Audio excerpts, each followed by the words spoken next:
Storabox présente. Notre histoire, comme au cinéma. Les grands empires attaquent Jérusalem. Saison 1, Babylone, le lion, avant la catastrophe. Babylone, merveille du monde, 3.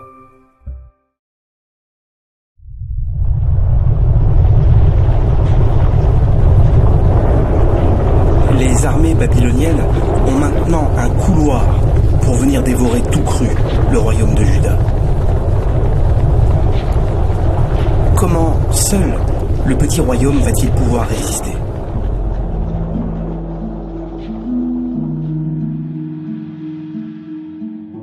Mais d'abord, qui est Nabuchodonosor ?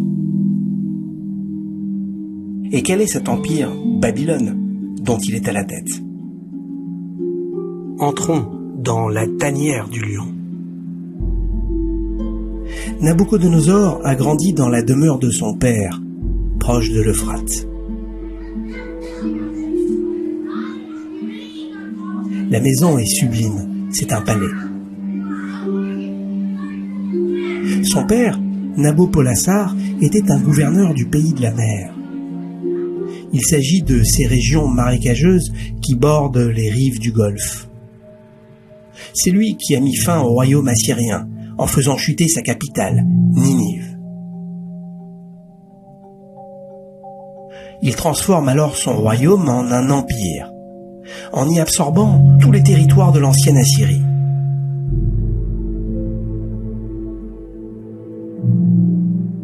Nabuchodonosor est son premier-né, et il l'adore. Des inscriptions retrouvées indiquent qu'il l'appelait l'amour de mon cœur. Leurs rapports sont bons, sans médisance ni trahison. En revanche, on ne connaît rien de sa mère, ni de l'influence qu'elle a pu avoir sur lui. Il avait 2 frères, plus jeunes, qui ne semblent avoir eu aucun rôle politique. Nabuchodonosor est élevé dans les palais, dans la finesse, dans l'art de la diplomatie et de la politique étrangère qu'il affectionne particulièrement.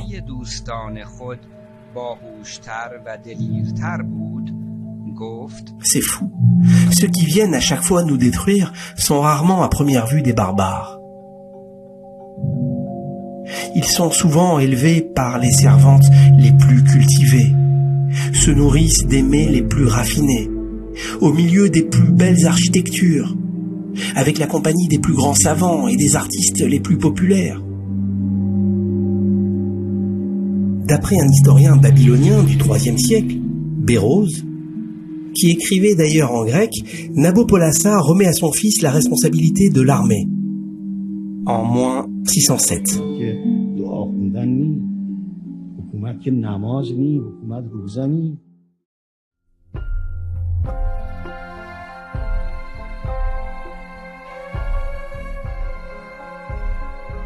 Nabuchodonosor n'est encore que tout jeune adolescent. Ce n'est que 2 ans plus tard, en 605, qu'il devient roi de Babylone.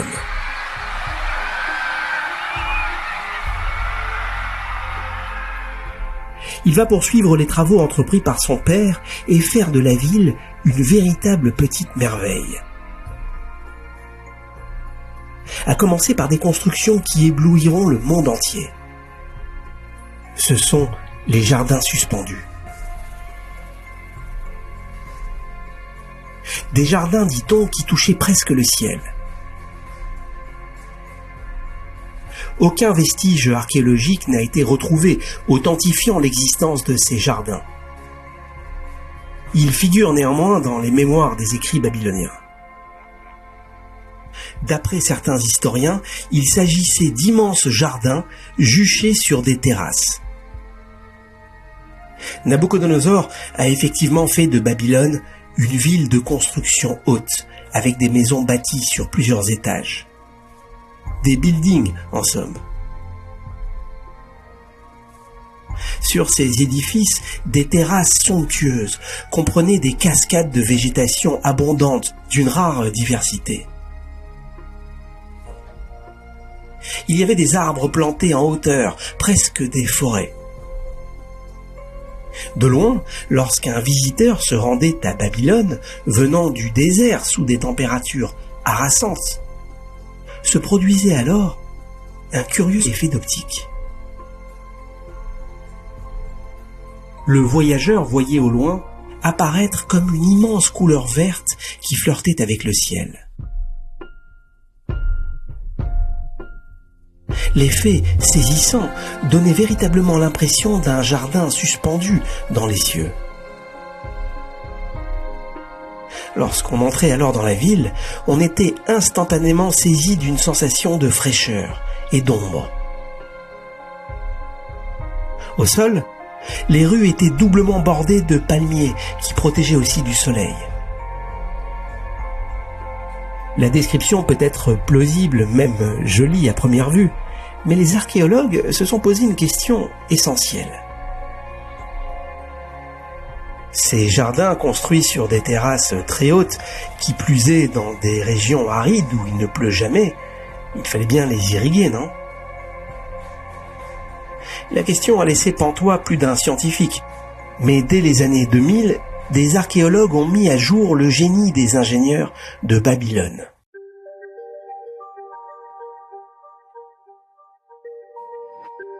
Ceux-ci avaient développé une technique reprise par les Grecs sous le nom de vis d'Archimède. Un historien grec du nom de Strabon décrit cette technique. Il s'agissait d'un long tube placé dans l'Euphrate. À l'intérieur, juste à l'embouchure, se tenait une sorte d'hélice interne reliée à une manivelle extérieure. Lorsque les ouvriers babyloniens faisaient tourner la manivelle, l'eau remontait dans le tube.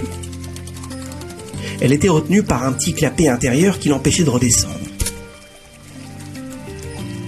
Les tubes étaient alors emboîtés les uns aux autres jusqu'aux étages supérieurs des bâtiments où étaient aménagés de véritables petits bassins. L'eau canalisée, accompagnée par d'autres hélices et manivelles relais, arrivait ainsi dans les hauteurs.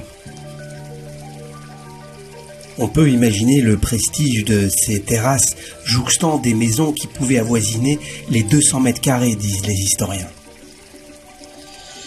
Elles avaient des vues imprenables, avec ce petit écoulement d'eau qui accompagnait les arbres suspendus. Et ce n'est pas tout. Nabuchodonosor avait donné l'ordre d'enduire la majeure partie des bâtiments de la ville d'un bleu foudroyant de beauté. Il s'agissait de la pierre lapis lazuli, une pierre précieuse provenant de la région de l'actuel Afghanistan, autant dire du fin fond du monde par rapport à Babylone. Une fois moulue et enduite sur les bâtiments, elle produisait un bleu constamment neuf, qui ne dépérissait pas à la chaleur du soleil et qui ne se diluait pas en cas de pluie. Il était toujours brillant. On peut voir encore ce bleu dans la reproduction fidèle de la porte d'Ishtar, porte monumentale ouvrant l'artère principale de Babylone. Alors, imaginez le tableau. Des bâtiments immenses couleur bleu pierre précieuse, des forêts vertes en hauteur.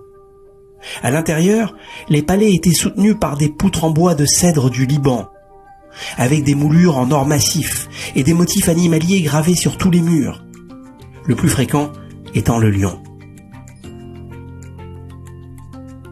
Oui, richesse et beauté ornaient évidemment Babylone.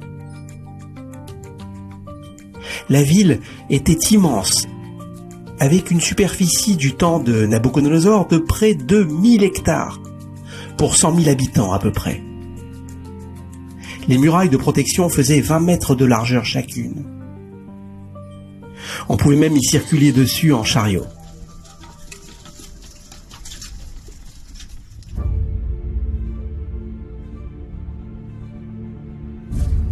Mais ce qui fait surtout le prestige de Babylone sont ses savants et ses devins, appelés les barreaux. Ils arrivaient à lire l'avenir dans les astres, dans les viscères des animaux et même dans l'eau. Comment ces barreaux influençaient-ils la vie du royaume? Connaissaient-ils le temple de Jérusalem? Quelle était leur force spirituelle?